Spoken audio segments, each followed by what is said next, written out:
نحمده ونصلي ونستعينه ونستغفره ونؤمن به والصلاة والسلام على سيدنا محمد صلی اللہ تعالی علیہ وسلم. ایک بار درود شریف پڑھ لیجیے. اللہم صلی علی سیدنا و شفیعنا و حبیبنا و نبینا و مولانا محمد مبارک وسلم صلو علیہ صلاۃ و سلام علیک یا رسول اللہ. ایک ضروری چیز میں آپ کو بتا دوں. میں نے بڑے بڑے جلسوں میں مقرروں کو دیکھا ہے, یوٹیوب پہ بھی دیکھا ہے, وہ رسول اللہ صلی اللہ علیہ وسلم کا جب نام لیتے ہیں تو اپنی تقریر کرتے رہتے ہیں. حضور نے فرمایا, رسول نے فرمایا, ہمارے نبی نے فرمایا. ان کی زبان سے صلی اللہ علیہ وسلم میں بہت کم سنتا ہوں. میں مصر میں تھا, میں نے وہاں آپ کو ایک حقیقت بتاتا ہوں. وہاں کی مارکیٹوں میں, وہاں کی جو میٹرو ہے, جو دکانیں ہیں, وہاں پہ لکھا رہتا ہے حل صلیت علی النبی اليوم, عربی میں لکھا رہتا ہے. اس کا مطلب ہے, کیونکہ عربی جو زبان ہو وہ زبان کو شخص جانتا ہے, اس میں لکھا رہتا ہے حل صلیت علی النبی اليوم, کہ آپ نے نبی پر آج صلاۃ و سلام پڑھ لیا. وہ عربی جانتا ہے, وہ فوراً سمجھ لیتا ہے, فوراً صلاۃ و سلام پڑھ لیتا ہے. تو صلاۃ و سلام کی بہت بڑی فضیلت ہے. میں نے یہ بتا دیا دوسرے دیش کا کلچر. میں دیکھیے 3 چیزیں ہیں, تصوف, ولایت اور تقوی. ٹھیک ہے, میں 15 منٹ کے اندر اپنی بات کو ختم کر دوں گا, کیونکہ میری یہ جرأت نہیں ہے کہ میں کچھ کہوں. میں نے ایک مقالہ لکھا تھا عربی میں, تو وہ مقالہ شائع بھی ہوا تھا, ایک المشاہد مجلہ عربی کا ہے. تو میں نے تصوف پہ لکھا تھا, اور لوگ تصوف اور صوفی 2 چیزیں ہوتی ہیں, کیونکہ صوفی لفظ جو ہے یہ بھی تصوف سے ہی بنا ہے. تصوف عربی میں باب تفاعل کا صیغہ ہے, اور اسی سے لفظ صوفی نکلا ہے. تو تصوف کس کو کہتے ہیں؟ تصوف کی بہت سی تعریفیں ہیں. آپ ہندوستان میں بہت سے صوفی نام کے گھوم رہے ہیں, نام کے پیر گھوم رہے ہیں.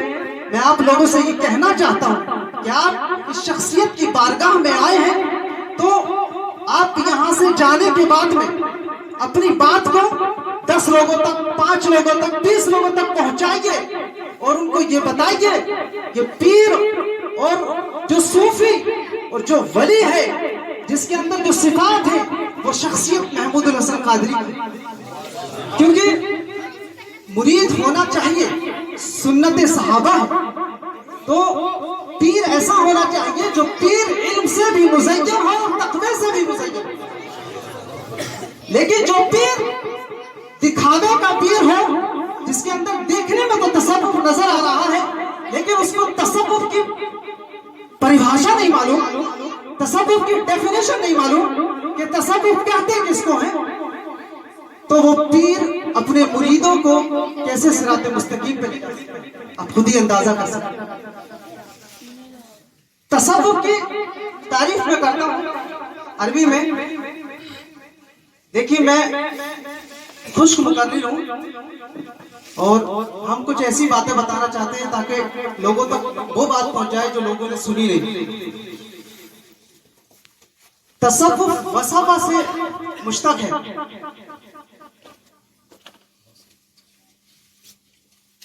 تطلق کلمۃ التصوف فی معاجم اللغة العربية على عدة معاني, منها النبات, الصوف, ومأخذ الاشتقاق من صوفة, وذهب آخرون إلى أن مأخذ الاشتقاق من الصوفة.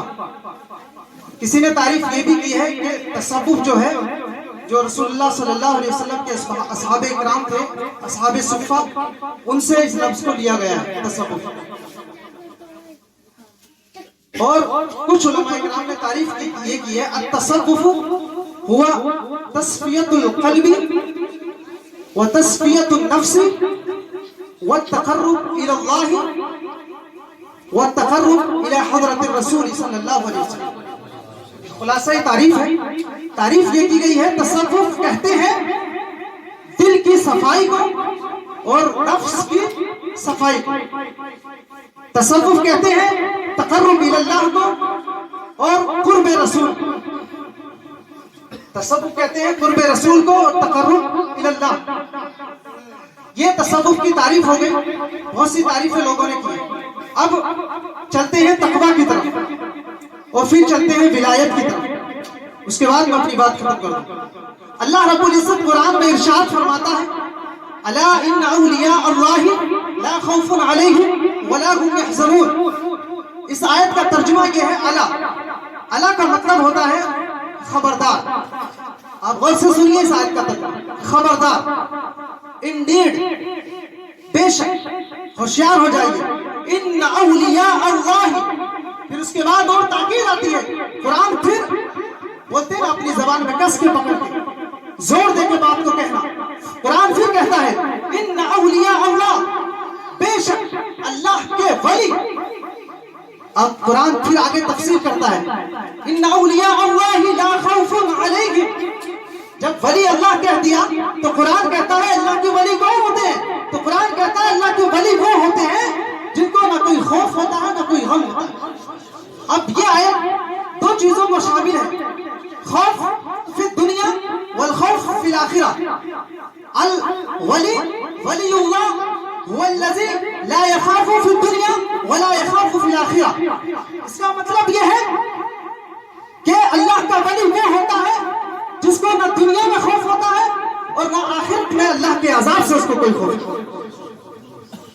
آگے قرآن پھر کہتا ہے. قرآن پھر واضح کرتا ہے. قرآن کی یہ عادت ہے.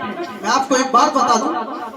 قرآن جب کوئی آیت کو پیش کرتا ہے تو قرآن اس آیت کو شروع کرتا ہے پھر اس کا معنی بیان کرتا ہے. قرآن اس کو تفصیل سے ایکسپلین کرتا ہے. قرآن اس کا لا خوف علیہم ولا هم يحزنون. اب ذہن میں سوال ہوتا ہے کہ اللہ کے ولی ہوں گے جن کو خوف نہیں ہے غم نہیں ہے. قرآن کہتا ہے سنو الذین آمنوا وکانوا یتقون. اللہ کے ولی وہ ہیں کہ جو ایمان لائے. ایمان لانے کے بعد میں اللہ کا تقوی اختیار کیا تو وہ اللہ کے ولی بنے. کون لوگ ہیں؟ الذین آمنوا وکانوا یتقون. جو ایمان لائے اور متقی بن گئے. اب پتہ کیا چلا؟ ولایت کو آیت نے پہلے شروع کیا. میری بات کو غور سے سنیے. ولایت کو پہلے آیت نے شروع کیا پھر تقوی کا ذکر کیا. قرآن کہتا ہے کہ وہ شخص جو مسلمان ہونے کے بعد میں تقوی کو اختیار کر لیتے ہیں تو اللہ رب العزت ان کو ولایت کا درجہ عطا فرما دیتا ہے. ولی لفظ جو ہے ولی عربی کا لفظ ہے. اس کے تین لفظ ہیں ولا یلی ولایت و ولایت. اس کا معنی کیا ہے؟ ولی کو جب ہم ولا یلی ولا فلان جب ہم اس کو استعمال کریں گے تو اس کا مطلب ہوگا کہ بایعہ. اور اگر اس کو ہم کسی بلاد کے ساتھ استعمال کریں گے اس کا مطلب ہوگا استوا علیہ. میں مطلب سمجھاتا ہوں آپ کو. ولایت کا مطلب ہے ولا یلی استوا علیہ. یعنی جو ولی ہوتا ہے دو معنی ہے. جو ولی ہوتا ہے وہ مقرب بھی ہوتا ہے اور جو ولی ہوتا ہے وہ حاکم بھی ہوتا ہے. کیونکہ جو بھی ہم کو مراجع و مصادر ملیں گے جتنا ہم حدیث پڑھتے ہیں جتنے ہم مسائل پڑھتے ہیں سب کے مراجع و مصادر حدیث و قرآن ہے. سب عربی ہے.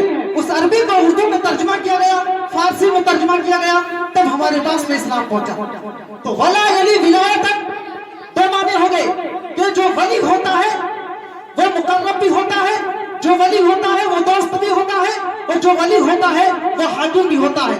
مطلب انسان جب مسلمان بن گیا اسلام میں داخل ہو گیا تو پہلے وہ متقی بن جائے. جب وہ تقوی اختیار کر لے گا تو اللہ تعالیٰ اس کو ولایت کا درجہ عطا فرما دے گا. جب انسان ولی بن جاتا ہے تو وہ مقرب اللہ بھی ہو جاتا ہے مقرب رسول بھی ہو جاتا ہے اور وہ دنیا میں بھی حکومت کرتا ہے اور آخرت میں بھی اللہ اس کو حکومت عطا فرماتا ہے.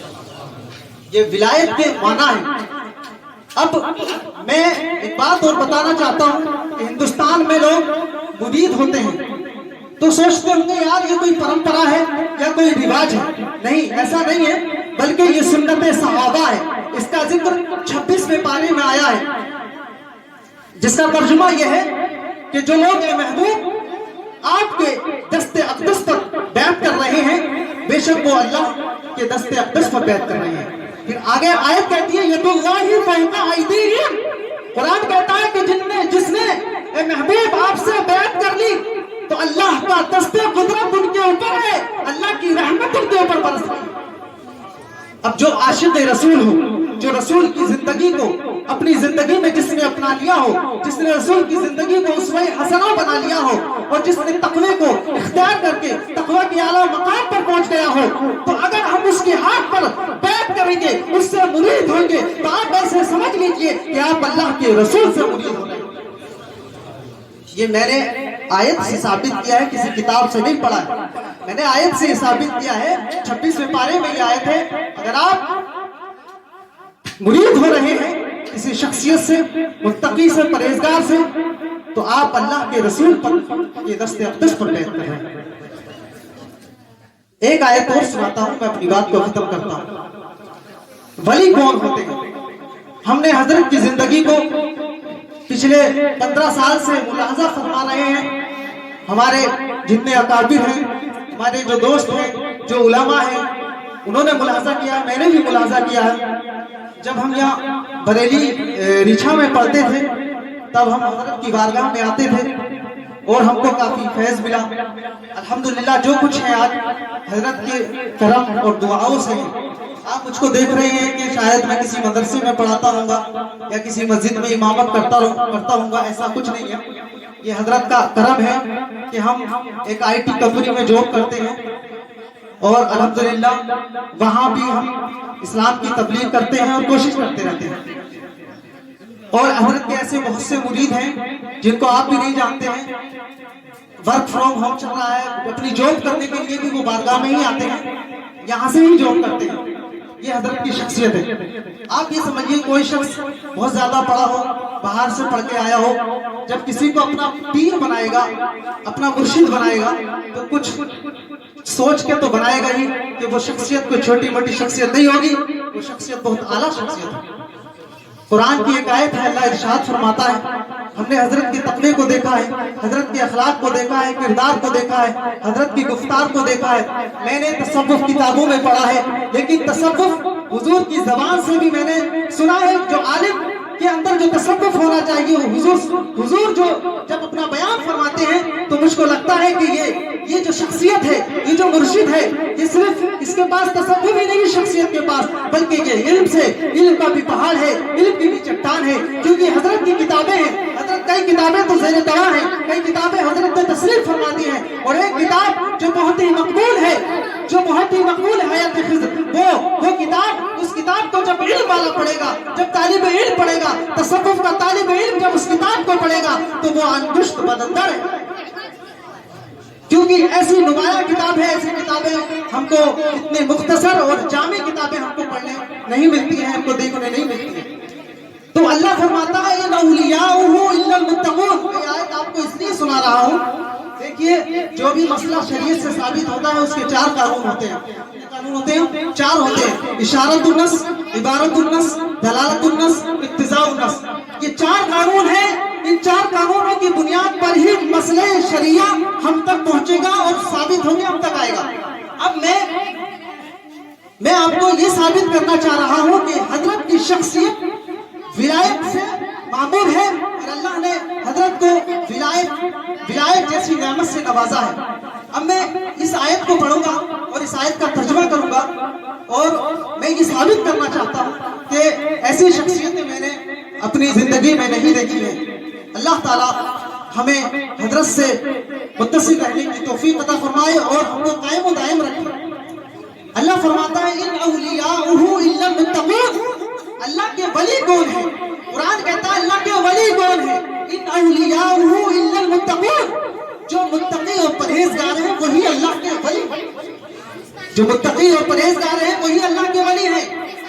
تو حضرت کے تقوی کو ہم نے ملاحظہ کیا ہے۔ آپ لوگ جب اپنے گھر جائیں